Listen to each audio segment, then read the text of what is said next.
Punjab assembly election 2022 में आज हम जा रहे हैं अमृतसर।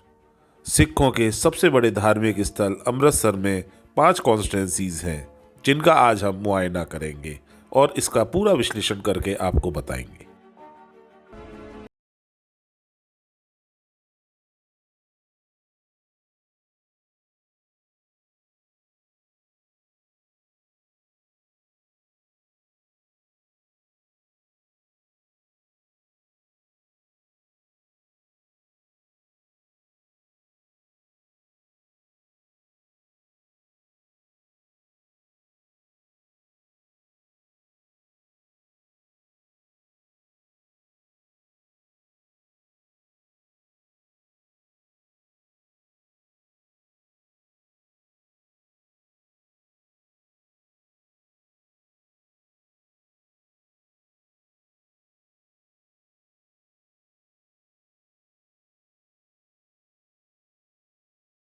नमस्कार, पंजाब असेंबली इलेक्शन 2022 के आज हम अमृतसर शहर में आए हैं। आज हमारे साथ अमृतसर के जिलाध्यक्ष बीजेपी के श्री सुरेश महाजन जी हमारे साथ हैं। आइए उनसे जानते हैं कि यहाँ पर बीजेपी की क्या तैयारियाँ चल रही हैं। सुरेश जी नमस्कार, आपका स्वागत है एमएटीवी में। सर, क्या चुनौतियाँ हैं इस समय आपके सामने? एमएटीवी का आप अमृतसर में आए हैं, आपका स्वागत है। पंजाब विधानसभा 2022 का जो इलेक्शन स्टार्ट हो चुका है, उसका जो कैंडिडेट डिक्लेयर की जो प्रक्रिया है वो आधी तो हो गई है पंजाब में, आधी कल हो जाएगी। तो कल से अपना इलेक्शन जड़ा पूरी तरह तैयारी से शुरू हो जाएगा और उसमें भारतीय जनता पार्टी लगभग 65-67 सीट पे चुनाव लड़ रही है। और पिछले जो हमारा अकाली दल से गठजोड़ रहता था उसमें हम 23 सीटें लड़ते थे, बाकी अकाली दल लड़ता था। तो इस बार लगभग 30-35 साल बाद भारतीय जनता पार्टी 3 गुना सीटें लड़ने जा रही है। और पंजाब में भारतीय जनता पार्टी का कार्यकर्ता बहुत देर से ये उम्मीद में था कि भारतीय जनता पार्टी पंजाब में अकेले चुनाव लड़े। तो आज कार्यकर्ता की ये मनोकामना पूर्ण होने जा रही है और कार्यकर्ता में बहुत उत्साह है। जैसे जैसे इलेक्शन आगे बढ़ेगा तो भारतीय जनता पार्टी अपने कार्यकर्ता के दम पर पंजाब में इलेक्शन जीतने के लिए आगे आगे बढ़ेगी और हमें उम्मीद है कि हम बड़ी संख्या में सीटें जीत के पंजाब की विधानसभा में अपना जो योगदान डालेंगे। सर, आजकल देखने को मिला है, पूरे देश ने इस चीज़ को देखा है कि पंजाब के अंदर यहाँ पे विधायक तक के साथ बहुत ही दुर्व्यवहार किया गया जब किसान आंदोलन चल रहा था। तो जब यहाँ पर वीवीआईपी ही सुरक्षित नहीं है तो आप अपने वोटर को कैसे एनकरेज करेंगे? उसके लिए आपका कोई विशेष प्लान है? देश के किसानों के लिए भारत सरकार ने, मोदी सरकार ने जो किसान हित में कानून लाए, किसी कारणवश वो कानून देश हित में वापस लेने पड़े क्योंकि पंजाब एक विशेष परिस्थिति में हमेशा रहता है।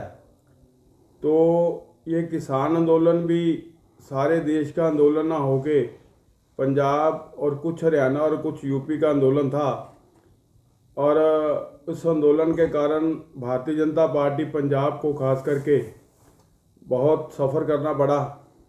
हमें अपनी पार्टी की गतिविधि जो है वो काफ़ी देर तक स्लो स्पीड में चलानी पड़ी। लेकिन क्योंकि पंजाब में भारतीय जनता पार्टी एक बहुत पुरानी पार्टी है, जब से जनसंघ और भारतीय जनता पार्टी का शुरुआत हुई है तब से ही पंजाब में हम इलेक्शन लड़ते आ रहे हैं। पंजाब भारतीय जनता पार्टी का एक बहुत अच्छा आधार लेके चलती है। तो मैं समझता हूँ कि किसान आंदोलन के कारण जो हमें कुछ कमियां आई हैं उसको हम कवर करेंगे। हमारे कार्यकर्ता ज़्यादा टाइम लगा के इसको कवर करके पंजाब में हम एक बड़ी जीत की ओर बढ़ेंगे। क्या आप आला कमान से कहना नहीं चाहेंगे कि यहाँ पर जो कार्यकर्ता है उसके अंदर से डर निकाला जाए?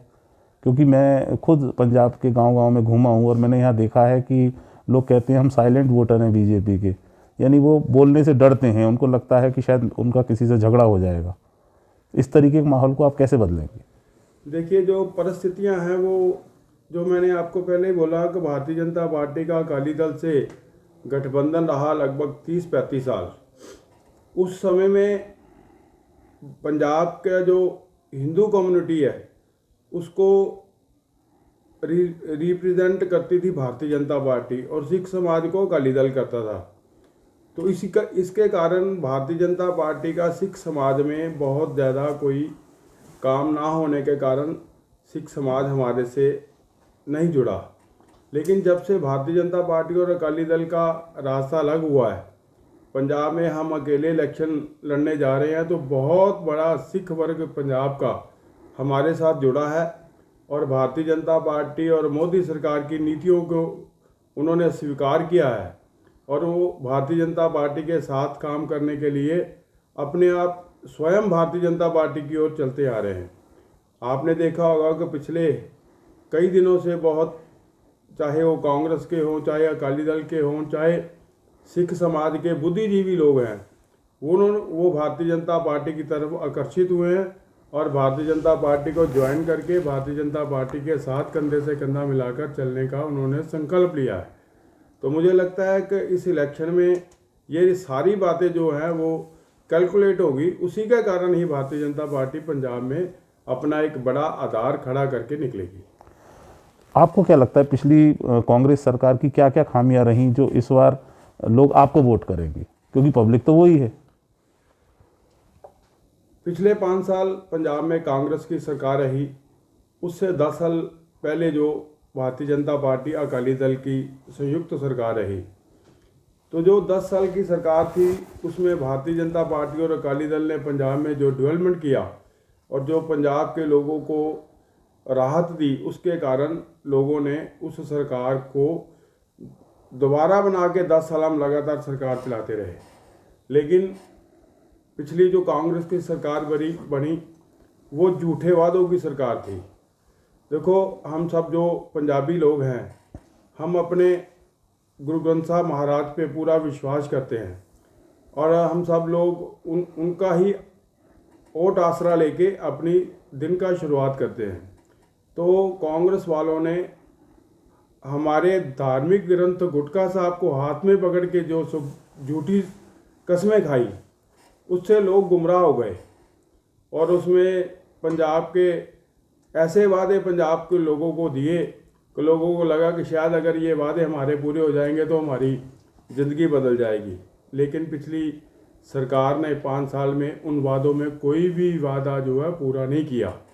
तो अब पंजाब के लोग अपने आप को ठगा महसूस करते हैं कि कांग्रेस वालों ने पिछले साल 5 साल जो पंजाब में राज किया वो हमको ठग के किया और बहुत लूट खसूट की सरकार।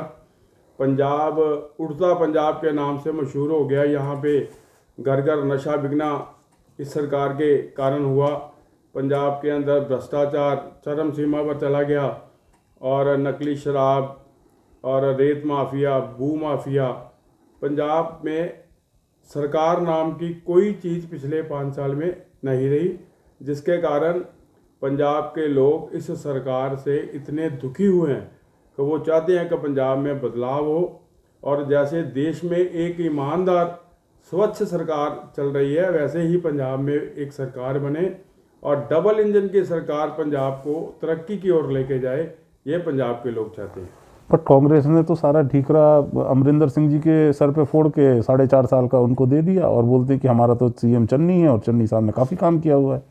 देखो, पंजाब में 117 विधानसभा हैं और 117 लोग ही चुन के आते हैं और कैप्टन साहब भी उसमें एक थे। कैप्टन साहब ठीक है मुख्यमंत्री थे, लेकिन उनके साथ 20-22-25 लोग जो है वो मंत्री थे। तो अकेले कैप्टन साहब कैसे दोषी हो सकते हैं? अगर कैप्टन साहब कोई गलत काम कर रहे थे तो बाकी मंत्रिमंडल का फर्ज बनता था कि उनको रोकते। ये सिद्धू जो आज कांग्रेस का प्रधान है या ये चन्नी जो आज, सिद्धू साहब तो पहले आपके साथ भी थे और मेरे ख्याल से यहाँ से सांसद भी रहे हैं। अमृतसर से 3 बार सांसद रहे हैं। उनकी श्रीमती बीजेपी की ओर से 1 बार एमएलए रही है। तो सिद्धू साहब तब तो चुप रहे 5 साल बोले नहीं। जब कैप्टन साहब का टाइम पूरा हो गया तो फिर वो आ गए 3 महीने पहले। तो इसलिए अकेला कैप्टन जोशी नहीं, ये पूरा का पूरा कांग्रेस का मंत्रिमंडल, पूरा का पूरा कांग्रेस का ढांचा जो है पंजाब की लूट में शामिल है। और इसका सबसे बड़ा जो सरगना है, जिसको हम अली बाबा कहते हैं, वो नवजोत सिंह सिद्धू है। अगर मेरे सामने कोई बुरा हो रहा है तो अगर मैं रोकता नहीं तो मैं भी उतना ही दोषी हूँ। 4.5 साल तो सिद्धू साहब अपने घर में दुबके रहे, किसी को नजर नहीं आए, ना अपने इलाके में गए, यहाँ से विधानसभा का इलेक्शन लड़ा वहाँ तक नहीं गए। और अब ये कह रहे हैं कि सरकार, कैप्टन ने ऐसा किया, कैप्टन ने वैसा किया। तब बोलना था जब कैप्टन मुख्यमंत्री था, तब क्यों नहीं बोले? अगर गुटका साहब को हाथ में लेकर आपने कसम खाई थी कि किसानों का कर्जा माफ़ करेंगे, तो अगर नहीं हुआ तो फिर तब बोलना चाहिए था। पंजाब में नशा माफिया ख़त्म करेंगे, अगर नहीं हुआ था तो तब बोलना चाहिए था, मंत्रिमंडल में बोलते। जब यहाँ पे लूट खसूट हो रही थी, रेत माफिया चल रहा था, भू माफिया चल रहा था, तब कोई कांग्रेस का मंत्री ने बोला। सब अपने अपने काम लूट खसूट में लगे हुए थे। अकेला दोषी कैप्टन नहीं है, सारा का सारा कांग्रेस कुनबा जो है पंजाब को लूटने में दोषी है। तो कांग्रेस ने जो भी कुछ किया है ये आप पब्लिक तक कैसे पहुंचाएंगे? जाएंगे हम पब्लिक के अंदर, हम हमारी मीटिंगें शुरू हैं, हम अपने तो रैलियां तो इस बार सब बंद है कोविड की वजह से। देखिए, हमारा कार्यकर्ता, बीजेपी का कार्यकर्ता बहुत एक उसको बोलते हैं ना, बहुत अच्छा कार्यकर्ता है, देव दुर्लभ कार्यकर्ता है। जब इलेक्शन आ गया तो उसको पब्लिक में जाना है, तो हम कार्यकर्ता को ट्रेन कर रहे हैं, अपनी मीटिंगों में उसको ट्रेन कर रहे हैं, सारे मुद्दे बता रहे हैं, और मैन टू मैन संपर्क करके हम लोगों को एजुकेट करेंगे। और इस सरकार की नाकामियाँ, जो पिछली 5 साल की सरकार की नाकामियाँ हैं, हर व्यक्ति तक पंजाब के लेके जाएंगे। हमारा कार्यकर्ता इसके लिए सक्षम है। पिछले दिनों पंजाब में एक अजीब सी घटना देखने को मिली, प्रधानमंत्री का रास्ता भी रोकने का प्रयास किया गया, उनकी जान के लिए भी यहाँ पे खतरा था। तो इस चीज़ का बीजेपी किस तरीके से देखती है, पंजाब बीजेपी? देखिए, ये पंजाब का किया हुआ कृत्य नहीं था, ये दिल्ली का किया हुआ कृत्य था। जो दिल्ली में बैठे कांग्रेसी हैं, जिनके पास मोदी साहब के किए कामों का कोई भी जवाब नहीं है। आज मोदी साहब को अगर उनको 7 साल 7.5 साल हो गए सरकार चलाते, तो दुनिया का सिरमौर नेता, सबसे बड़ा नेता अगर मोदी साहब को दुनिया मानती हो तो उनके कामों के कारण मानती है। उन्होंने इस देश में जो बदलाव किए हैं, उन्होंने इस दुनिया में जो बदलाव किए हैं, उसके कारण आज वो दुनिया के बड़े नेताओं में शामिल हैं। तो ये बात कांग्रेस को हजम नहीं होती। तो ये जो पंजाब में मोदी जी ना आए और पंजाब के लिए मोदी जी जो करना चाहते हैं वो ना बता पाए, और 42,000 करोड़ रुपए के जो पैकेज उस दिन मोदी जी लेके आए थे, वो पैकेज पंजाब के लोगों तक ना पहुंचे, इसलिए कांग्रेस वालों ने ये षड्यंत्र किया, मोदी जी का रास्ता रोका, उनकी जान को जोखिम में डाला। और सारे देश ने देखा ये कांग्रेस की करतूत, और देश आने वाले समय में कांग्रेस को इसका मकबूल जवाब देगा। आपके साथ जुड़े हुए और पदाधिकारियों से भी थोड़ी बात कर लेते हैं। पाजी, आपका शुभ नाम? मेरा नाम प्यान सिंह जी, आप क्या कहना चाहेंगे, बीजेपी की कैसी परफॉर्मेंस रहेगी? बहुत ਵਧੀਆ रहेगी।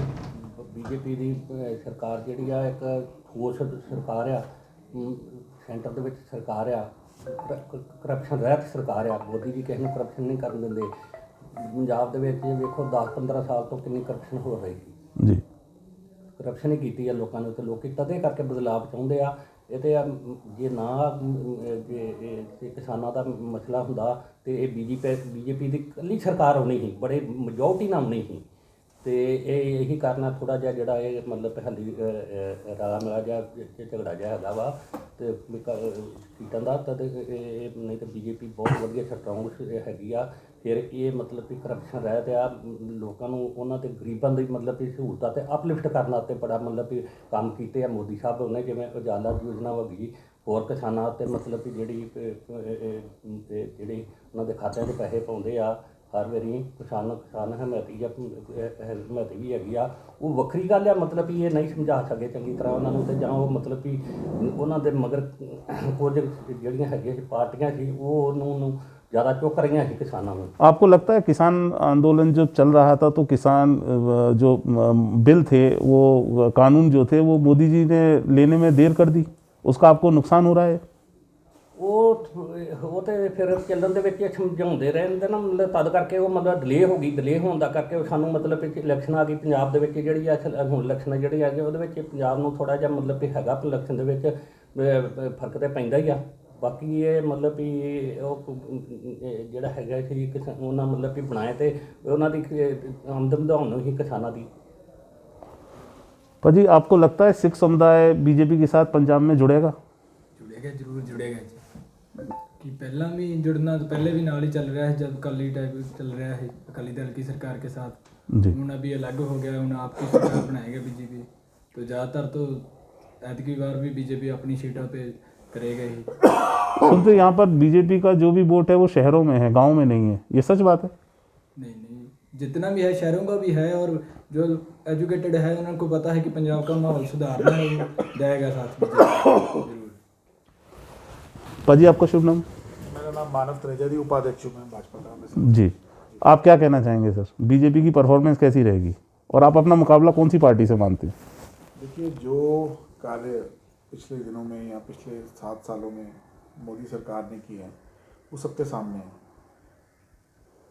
कुछ पार्टियों ने पंजाब के भोले भाले किसानों को वर्गला के ये जो सारा आंदोलन करवाया, सारी फंडिंग बाहर से की, ये जग जाहिर है। प्रधानमंत्री जी ने अपने विवेक का, अपनी शालीनता का परिचय देते हुए उस कानून को वापस लिया जो किसानों के हित में था, लेकिन देश हित में उसको वापस लिया। अब जो पंजाब के लोग हैं वो इस बात को समझ गए, उन्होंने उनका वेलकम किया। वेलकम करने के लिए वो रैली थी और हज़ारों करोड़ के जो कार्य थे जो मोदी जी लेके आ रहे थे, उसको रोकने का जो कांग्रेस ने षड्यंत्र किया वो सबके सामने जग जाहिर है।